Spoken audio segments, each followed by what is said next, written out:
and I'm gifted with a child that doesn't speak, that is seemingly in his own world, and as we know with our children, they're not really in their own world. Oh no. Yeah. They just interact with our world very differently. Exactly.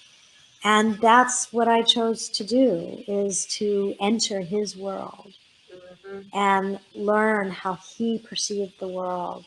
And when I did that, it opened me up to this incredible world, this phenomenal world that, we all know now, that's so deep and so rich and alternative. Yeah, definitely. And yet It profound. stretches us. Yes. Yes, exactly. So I started learning everything I could about autism, and I trained with some of the best, Dr. Stanley Greenspan, Dr. Barry Prezant, just reading everything I possibly could, and training my theater friends, actors, singers, dancers, how to understand autism. That's so cool. And helping them learn how to join my son's world as he slowly emerged into our world. Yeah. And what I did is I created a homeschool for him. In my, I was married at the time, so I had this big, huge house with the playroom, and I created a homeschool in this playroom. And we followed his lead. Whatever he needed to do, we would follow it. And sometimes it would change,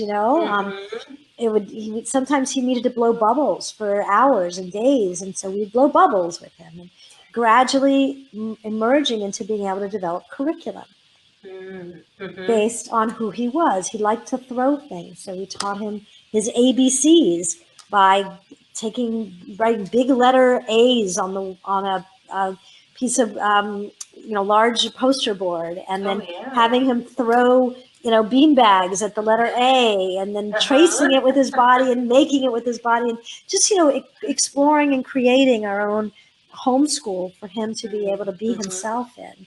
And gradually he emerged into our world, and still autistic, still non-speaking, but happy and connected.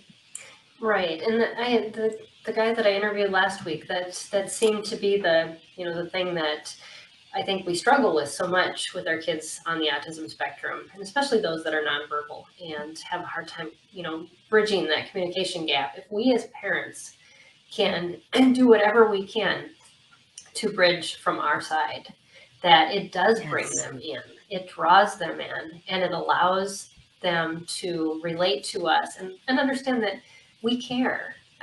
They just don't get that connection until we make that effort. And it is a lot of effort because it's guessing, it's trying, it's, failing a lot. Yes. And the same thing, because, so many of us career women or whatever, we're used to being, failure. Oh my gosh, we're used to having those successes, right? And learning that success could be that we connected, and how beautiful that connection is. And it's about relationship. It's not about a to-do list where you just check things off and, like a curriculum. Yeah, we finished this and this and this, and now we're good. You can't see it, but you feel it. And that's so right on. Exactly. It's about that connection.